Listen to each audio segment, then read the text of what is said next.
Hello student, I am भाग्य सरोज और आज हम एक बहुत ही महत्वपूर्ण टॉपिक के बारे में डिस्कस करेंगे। जैसा कि हमने मेल रिप्रोडक्टिव सिस्टम के बारे में डिस्कस करा था, देन सेकंड लेक्चर लेके आया हूँ फीमेल रिप्रोडक्टिव सिस्टम के बारे में डिस्कस करेंगे।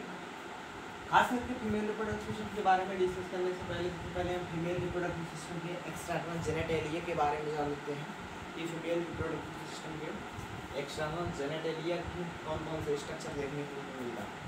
सबसे पहले अगर हम फीमेल रिप्रोडक्टिव सिस्टम के एक्सटर्नल जेनेटेलिया के बारे में बात करते हैं तो कुछ लेयर हमें नज़र आता है, जो कि हम बोलते हैं टू टाइप की लेयर नज़र आते हैं। लेकिन जो लार्जर लेयर होता है जिसको हम नाम देते हैं labia majora and minor layer को क्या बोलते हैं, दैट इज लेबिया माइनोरा। यहाँ पे देख रहे हैं लार्जर लेयर है। लार्जर लेयर को हम क्या बोलते हैं, जो कैविटी होती है, खास करके जो फीमेल रिप्रोडक्टिव सिस्टम होता है which is situated on the pelvic region में पाया जाता है। और यहाँ पे सबसे पहले हम एक्सटर्नल जेनेटेलिया के बारे में जान रहे हैं कि फीमेल रिप्रोडक्टिव सिस्टम में एक्सटर्नल जेनेटेलिया क्या क्या होता है। सबसे पहले हमने बताया कि क्या होता है, that is the minor major part जिसको हम बोलते हैं, दैट इज लेबिया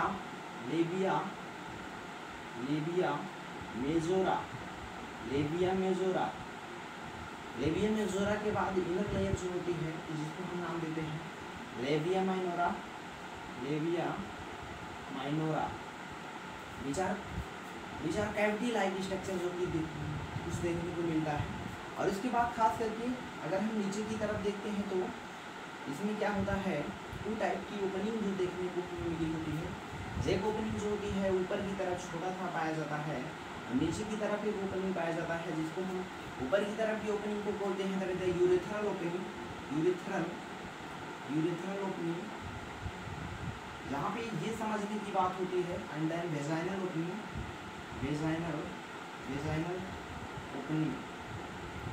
यहाँ पे स्टूडेंट अभी हमने जब मेल रिप्रोडक्टिव सिस्टम पढ़ा रहे थे तो वहाँ पे एक ही जो था वही काम कर रहा था। पेनिस के द्वारा ही क्या हो रहा था कि मेल स्पर्म भी और उसके बाद जो यूरिन था, यानी पेनिस के द्वारा ही एक ही वे था, ओनली वन वे, एक ही वे के द्वारा जो यूरिन एंड स्पर्म बाहर निकल रहा था। लेकिन अगर हम फीमेल रिप्रोडक्टिव सिस्टम की जब हम बात करते हैं तो वहाँ पे क्या होता है कि वहाँ पे देखा जाता है, वहाँ पे दो टाइप के ओपनिंग पाए जाते हैं। अपर वाले ओपनिंग को that is the urethral opening, that lower opening is known as that is the vaginal opening which are constituted on the M C वगैरह cavity, that is the sex वगैरह। यहाँ पे वेजाइनल ओपनिंग के द्वारा ही सब कुछ प्रक्रियाएं देखी जाती हैं। जैसे कि जहाँ पे जो एमसी वगैरह की प्रक्रिया होती है इस वेजाइनल ओपनिंग के द्वारा, देन यूरेथ्रल ओपनिंग द्वारा यूरिन पास आउट होता है। ये तो दो ओपनिंग हुई, दो ओपनिंग की हमने बात करी। और खास करके ऊपर की तरफ अगर हम देखें तो ऊपर की तरफ यहाँ पे ऊपर की तरफ क्या पाया जाता है, कुछ ऐसे टाइप स्ट्रक्चर में पाया जाता है जिसको हम बोलते हैं दैट इज द क्लाइटोरिस बोलते हैं। दैट इज द क्लाइटोरिस पाया जाता है। एंड क्लाइटोरिस की अगर हम ऊपरी की तरफ थोड़ा सा देखें तो यहाँ पे कुछ हेयर लाइक स्ट्रक्चर नजर आते हैं, जिस स्ट्रक्चर को हम बोलते हैं that is the pubic hair. और प्यूबिक हेयर के बाद स्टूडेंट अगर हम नीचे देखें तो नीचे भी कुछ स्ट्रक्चर हमें नजर आता है that is the pubic hair. और ये जो है आपका ये क्या है, कंप्लीट स्ट्रक्चर है that is the external genitalia का फीमेल एक्सटर्नल जेनेटेलिया का ये क्या है, कंप्लीट स्ट्रक्चर हमने बताया। हमने स्टूडेंट यहाँ पे समझने की बात है, हमने क्या क्या बताया। एक है मेजर लाइक लेबिया मेजोरा। और स्टूडेंट खास करके यहाँ पे जो वेजाइनल ओपनिंग होती है यही सर्विक्स वगैरह का पूरा पार्ट हम देखते हैं। यहाँ पे एक बार हम फिर से पूरा स्ट्रक्चर जो भी बनाए हैं यहाँ पे समझा दें आपको। सबसे पहले क्या होता है, एक लार्ज कैविटी होती है जिसको हम लेबिया मेजोरा कहते हैं। लेबिया मेजोरा के अंदर की तरफ होता है लेबिया माइनोरा। मेजोरा का मतलब लेबिया मेजोरा मतलब लार्ज कैविटी को हम बाइनली क्या बोलते हैं, लेबिया मेजोरा। देन थोड़ा लोअर कैविटी है इसको हम क्या बोलते हैं, लेबिया माइनोरा, माइनर है। ये क्या करता है, प्रोटेक्ट करा होता है that is the external genitalia को। देन आगे हम बात करते हैं तो यहाँ पे टू टाइप की ओपनिंग देखी जाती है, एक होती है यूरेथ्रल ओपनिंग, दूसरा होता है वेजाइनल ओपनिंग। और स्टूडेंट ऊपर की तरफ जो होता है आपका क्लाइटोरिस होता है। क्लाइटोरिस के बाद यहाँ पे जो कि प्यूबिक हेयर होते हैं ऊपर की तरफ। और खास करके स्टूडेंट यहाँ पे कुछ हमें एनस भी दिखता है, यहाँ पे एनस भी नजर आता है। यहाँ पे हम क्या बोलते हैं, जहाँ पे एनस होता है यहाँ पे क्या होता है एनस एनस होता है। और उसके बाद खास करके स्टूडेंट हम बात करें जो आपका वेजाइनल ओपनिंग होता है, वेजाइनल ओपनिंग में एक लेयर पाई जाती है, इस लेयर को बोलते हैं that is the hymen layer. ये हाइमन लेयर क्या करा होता है कि जो वेजाइनल ओपनिंग होती है उसको क्या करा होता है, ढकी रहता है, that is the hymen layer. इसको क्या बोलते हैं, हाइमन लेयर। हाइमन लेयर का which is protected into the vagina, vagina को प्रोटेक्ट कर रहा होता है। और खास करके अनदर एक्टिविटी के दौरान ये ब्रेक भी हो जाता है। नॉर्मल तौर पे कुछ प्रक्रियाएं देखी जाती हैं जो कि नॉर्मल तौर पे कुछ अफवाह वगैरह मानते हैं ना, ये सब चीज़ें क्या हुआ कि ये फीमेल रिप्रोडक्टिव सिस्टम का एक्सटर्नल जेनेटेलिया के बारे में रहा। ये क्या रहा, फीमेल रिप्रोडक्टिव सिस्टम के एक्सटर्नल जेनेटेलिया के बारे में। हमने इसमें क्या क्या बात आया कि जो मेजर पार्ट होता है लेविया मेजोरा, माइनर पार्ट जो होता है लेविया माइनोरा। एंड उसके बाद स्टूडेंट हमने बताया कि यहाँ पे दो टाइप की ओपनिंग होती है, ये ध्यान देंगे हमेशा, दो टाइप की ओपनिंग वेजाइना फीमेल में जानेंगे, दो टाइप की ओपनिंग होती है। एक ओपनिंग से यूरिन बाहर आएगा और दूसरी ओपनिंग से क्या होगा, दैट इज द, उसके बाद यहाँ पे एमसी वगैरह देखा जाएगा जिसे मेंस्ट्रुअल साइकिल ना पूरी प्रक्रिया देखी जाती है, पीरियड वगैरह। और उसके बाद क्लाइटोरिस होता है, क्लाइटोरिस के बाद ऊपर की तरफ एक हेयर लाइक स्ट्रक्चर पाया जाता है जिसको हम क्या बोलते हैं, pubic hair. And pubic hair के बाद यहाँ पे एनस होता है और जो वेजाइनल ओपनिंग होती है उसको कवर करा होता है, that is the hymen layer. Hymen layer क्या होता है कि अनदर एक्टिविटी के दौरान ये जो लेयर होती है हाइमन लेयर, अनदर एक्टिविटी के दौरान क्या होती है, टूट जाती है, जो कि नॉर्मल तौर पर ये देखा जाता है। और उसके बाद अब हम एक्सटर्नल जेनेटेलिया के बारे में थोड़ा डिस्कस करा। अब इससे क्या हुआ कि हमने एक्सटर्नल जेनेटेलिया के बारे में पढ़ने के बाद अब हमको मालूम हो चुका है कि कुछ आउटलाइन फीमेल रिप्रोडक्टिव सिस्टम के बारे में। अगर हम फीमेल रिप्रोडक्टिव सिस्टम के थोड़ा सा डायग्रामेटिक व्यू के बारे में भी डिस्कस करें तो खास करके जो भी डायग्राम, जो भी चीज़ आपको बता रहे हैं सब एनसीईआरटी का बता रहे हैं। आप लोग ये हमेशा ध्यान देंगे एनसीईआरटी का, टोटली एनसीईआरटी का। और यहाँ पे देखेंगे क्योंकि एनसीईआरटी हमारी सबसे अच्छी बुक मानी जाती है, जहाँ पे जो होता है आपका कुछ इस प्रकार से फीमेल यूट्रस होता है, यूट्रस के बाद यहाँ पे कुछ इस प्रकार से एक्स लगे होते हैं यहाँ पे कुछ इस प्रकार से, एंड जहाँ पे कुछ इस प्रकार से देखेंगे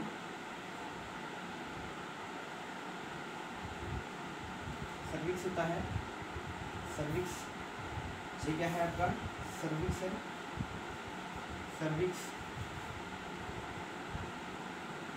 सर्विक्स सर्विक्स। उसके बाद यहाँ पे जो होता है वेजाइना होता है, ये पूरा वेजाइना का स्ट्रक्चर है, दैट इज वेजाइना, वेजाइना। और उसके बाद यहाँ पे देख रहे हैं फॉलोपियन ट्यूब, फॉलोपियन ट्यूब जो कि फॉलोपियन ट्यूब किससे कवर है, दैट इज फिंगरी, यहाँ पे क्या पाया जाएगा, फिंगरी पाया जाएगा। फिंगरी का काम क्या है अभी हम बता रहे हैं, फिंगरी का क्या वर्क है। यहाँ पर भी कुछ इस प्रकार से जो आपका डायग्राम बता रहे हैं काफ़ी सिंपलीफाइड डायग्राम है, आप लोग अपने आराम से बढ़िया से बना सकते हैं। ये फिंगरी है, फिंगरी की तरफ ये 1 लोकेटेड होते हैं जिस प्रकार से हम देखते हैं। और ख़ास करके जहाँ पे 3 वाल होती है, 3 वाल देखी जाती है, कुछ इस प्रकार से ये वाल होती है, इसको हम इस प्रकार से भी बना सकते हैं, इस प्रकार से वाल देखी जाती है।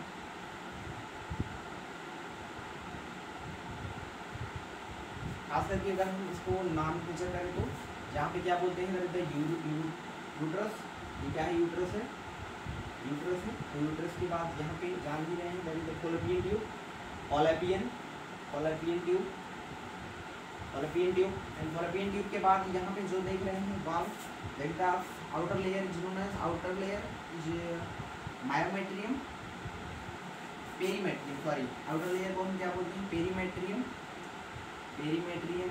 और पेरीमेट्रियम के बाद जो मिडिल लेयर होता है, मिडिल लेयर को middle layer is known as myometrium, myometrium, myometrium. And inner layer, most inner layer को हम क्या बोलते हैं, एंडोमेट्रियम, क्या बोलते हैं, एंडोमेट्रियम। खास करके जो एंडोमेट्रियम होता है वो आपका क्या होता है कि एमसी के दौरान एंडोमेट्रियम की वाल कटने के दौरान पीरियड्स वगैरह सब कुछ इसके द्वारा ब्लड भी बाहर निकलता होता है, अभी पूरा डिस्कस करेंगे। और यहाँ पे जो देख रहे हैं जो एम्पुला है, एम्पुला इसको नाम दे ampulla, ampulla. And ampulla which are protected to the egg. Ampulla क्या करा होता है, एम्पुला में एक इस प्रकार से कुछ लोकेटेड होता है, कुछ इस प्रकार से एक क्या होते हैं एम्पुला में लोकेटेड होते हैं। एक का एक क्या करता है, प्रोटेक्ट करने का काम करता है। ये आपका पूरा क्या रहा स्ट्रक्चर रहा, डिजाइनर का पूरा स्ट्रक्चर रहा फीमेल रिप्रोडक्टिव सिस्टम की।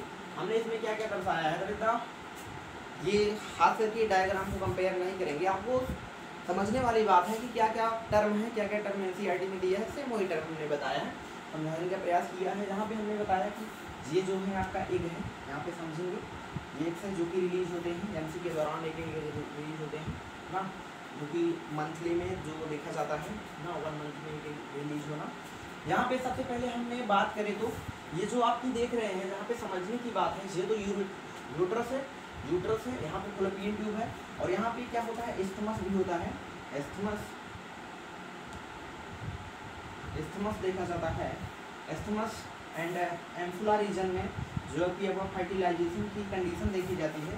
एंड एक खास करके अगर हम बात करें जो वजाइना का स्ट्रक्चर है, यहाँ पे देख रहे हैं जो एंडोमेट्रियम एक लेयर पाई जा रही है बाहर, आउटर लेयर को हम पेरीमेट्रियम बोलते हैं, मिडिल लेयर को क्या बोलते हैं, myometrium, and inner layer is known as endometrium. Endometrium में क्या देखा जाता है स्टूडेंट, सबसे पहले जब हम एमसी होता है यानी कि 1 मंथ के द्वारा जब कार्पस ल्यूटियम से सबसे पहले क्या होता है, वहाँ पे जब एमसी पढ़ाएंगे तो पूरा ब्रीथली में पढ़ाएंगे, ब्रीथली में वहाँ पे जब कार्पस ल्यूटियम डिजनरेट होता है तो यहाँ पे जो एम्फुला होता है, एम्फुला में आपका क्या होता है, कुछ इस प्रकार से इसको समझेंगे। ये आपका क्या है, that is the suppose that इसको एक मान लेते हैं, जेग है एक, खास करके एम्बुला जो एम्फुला होता है फिमरी लाइक स्ट्रक्चर में इस प्रकार से कुछ अंगुली जैसी संरचनाएं पाई जाती हैं, जहाँ पे कुछ इस प्रकार से एक्कोपोरेट करा होता है, और यहाँ पे ये क्या है, आपको फॉलोपियन ट्यूब है। सबसे पहले क्या होता है कि एमसी के दौरान जब आपका ये एग रिलीज होता है तो क्या होता है कि वो फॉलोपियन ट्यूब के माध्यम से, फॉलोपियन ट्यूब के माध्यम से कहाँ पे, फॉलोपियन ट्यूब के माध्यम से जो कार्पस ल्यूटियम डिजनरेट होने के बाद ये सब कार्पस ल्यूटियम वगैरह टर्म जो है ये सब पूरा बताएंगे, एमसी में बताएंगे, यहाँ पे समझेंगे।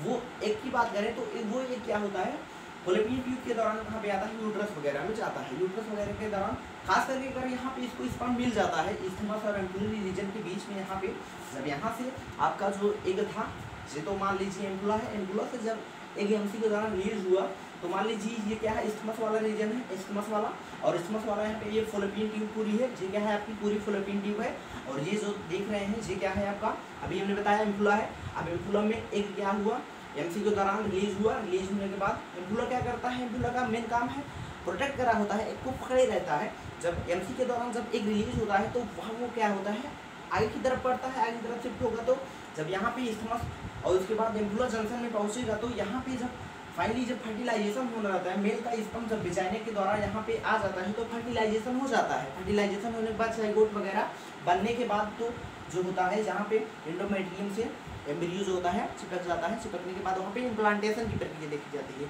लेकिन जब क्या होता है स्टूडेंट, यहाँ पे समझेंगे, जब क्या होता है कि आपका जब स्पर्म नहीं आ पाता है तो क्या होता है कि यहाँ पे जो एग होता है आपका इसी रीजन में रह जाता है, यहाँ पे इस्थमस एंड एम्पुलरी रीजन में ही आपका एग पड़ा रहता है, उसमें धीरे धीरे क्या होता है, सूख जाता है, वो डिजनरेट हो जाता है। ये सब चीज़ें देखिए 24 घंटे के बाद वो डिजनरेट हो जाएगा।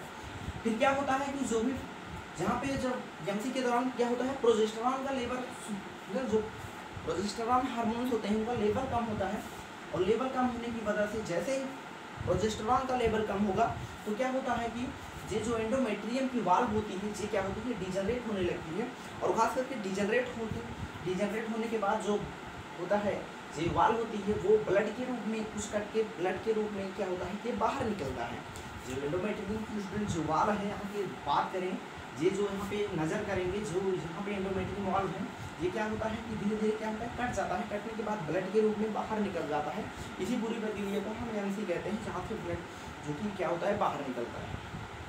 ये बात होती है इसमें पूरा का पूरा। एमसी के दौरान हम पूरा क्या करेंगे, इसको डिटेल में पढ़ेंगे, बट यहाँ पे आपको हम समझाने का कुछ प्रयास किए, थोड़ा बहुत टर्म था, लेकिन एमसी वगैरह हम इसी से पूरा क्या करेंगे, कवरअप करेंगे। इसके बाद अगला टॉपिक हमारा होगा that is MC, that is menstrual cycle. Menstrual cycle के बाद इसके अगले टॉपिक ये पढ़ने के बाद हम मेंस्ट्रुअल साइकिल ही डिस्कस करेंगे। लेकिन इसको पहली बात तो इसको बढ़िया से समझ लेंगे, जब तक ये बढ़िया से नहीं समझ में आएगा, ये स्ट्रक्चर नहीं समझ में आएगा, तब तक हम मेंस्ट्रुअल साइकिल को नहीं समझ सकते।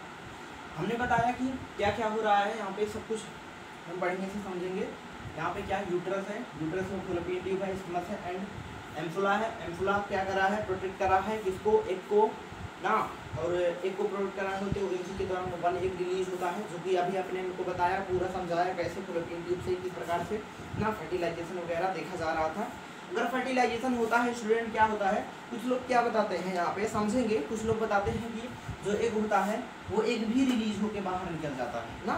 बताते हैं कि जो क्या कहते हैं, जो आपका एग होता है एमसी के दौरान जो ब्लड के रूप में जहाँ पे जो एंडोमेट्रियम करता है, जो जैसे ही प्रोजेस्टेरॉन का लेवल कम होता है तो ब्लड के द्वारा ही आपका एग भी बाहर निकल जाता है। ऐसा कुछ नहीं होता है। खास करके जो लेडी देखी होंगी उनको एक कभी नहीं दिखा होगा, क्योंकि ये क्या होता है रेयर केस में एक कभी बाहर नहीं निकलता है। यहाँ पे ध्यान देंगे, एक क्या होता है कि यहाँ फॉलोपियन ट्यूब में ये इसका यहाँ तक आ ही नहीं पाता, यहाँ तक क्या होता है आ ही नहीं पाता। जब स्पर्म क्या होता है, स्पर्म के पास क्या होती है कि जैसे मान लो यहाँ पे एक आया रिलीज हो करके, जब स्पर्म यहाँ से इंटर करते हैं वेजाइना से, तो स्पर्म में कैपेबिलिटी होती है कि वो वेजाइना के पास ही जो एग के पास ही जाकर, क्योंकि वहाँ पे कुछ हार्मोन्स एसिड वगैरह पाए जाते हैं जिसके द्वारा क्या होता है कि उसके अट्रैक्टिव नेचर होता है। जैसे अट्रैक्टिव नेचर खास करके हम कह लें, इसका अट्रैक्टिव नेचर होता है। सॉरी स्टूडेंट, लाइट जाने की वजह से हमको वीडियो को करना पड़ेगा, तो कल हम इसके बारे में पूरा ब्रीफली डिस्कस करेंगे। Thanks for watching video.